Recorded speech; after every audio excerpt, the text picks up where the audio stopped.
Christmas దేవుని పుట్టుక దినాల్లో ఉన్నాం.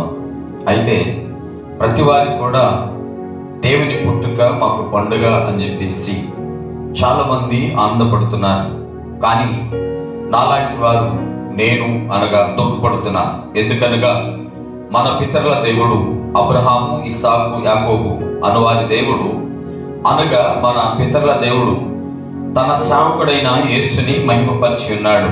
మీరు జాగ్రత్తగా ఈ మాటలు వినగలిగితే అపోస్తలుల కార్యాలు 3:13 రాయబడిన మాట, ప్రియులారా, అయితే ఆయనేమో క్రీస్తుని మహిమపరిస్తే మీరు ఆయన్ని సిలువకు అప్పచెప్పారని ఇక్కడ రాయబడుతూ ఉన్నది. జనులారా, దేవుడి యొక్క ఆ సంకల్పాన్ని మనం ఎంతవరకు నెరవేరుస్తున్నాం? మనము ప్రభువైన యేసుక్రీస్తు వారిని సిలువకి కొట్టాం. ఈ సంగతి తెలియక క్రిస్మస్ పండుగ అనుకుంటున్నాం. క్రిస్మస్ పండుగ అంటే క్రీస్తుని నీ హృదయంలోకి ఆహ్వానించడం. క్రిస్మస్ అంటే క్రీస్తుని ఆరాధించడం. పిలాతు కూడా ఆయన్ని వదిలేయడానికి ఇష్టపడితే అక్కడ నీవు నేనే నిలబడ్డామేమో మేబీ.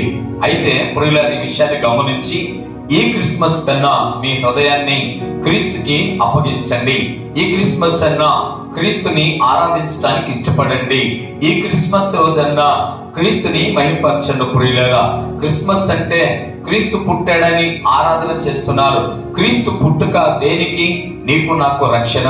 రక్షణలో ఉన్న నీవు నేనే క్రీస్తుని సిలువ వేస్తున్నాం. అలా కాకుండా ఇలాగా మనం దేవుడిని కనపరచడం మంచిది. ప్రియులారా, దేవుడు నిన్ను ఎంతగానో ఇష్టపడ్డాడు కాబట్టే తన అద్వితీయ కుమారుణ్ణి ఆయన నీ కొరకు బలి చేశాడు. అయితే బలి ఆయనకి ఇష్టపడ్డాడు, క్రీస్తు బలిని ప్రేమించాడు.